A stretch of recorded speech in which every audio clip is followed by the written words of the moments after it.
Na stavbe ústrednej mechanickej dielne, ktorá bude srdcom východoslovenských železiarní, je rušno.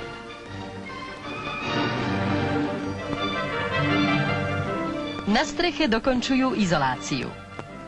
Vo vnútri našej najväčšej montovanej haly o rozmeroch 200x200 metrov montéri slováckych strojární z Uherského Brodu, súdruhovia Langer, Zemek a Rezek dokončujú montáž veľkých žeriavov.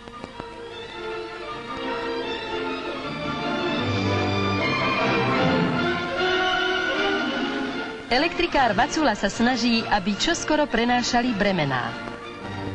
Parta súdruha Kupca isto prejde do histórie dielní. Jeho chlapci začínajú montovať prvé stroje. Súdruhovia Hirka a Šomák sa iba nedávno vrátili z Kunčíc a Vítkovíc, kde sa zaúčali do tajov mostárskeho remesla.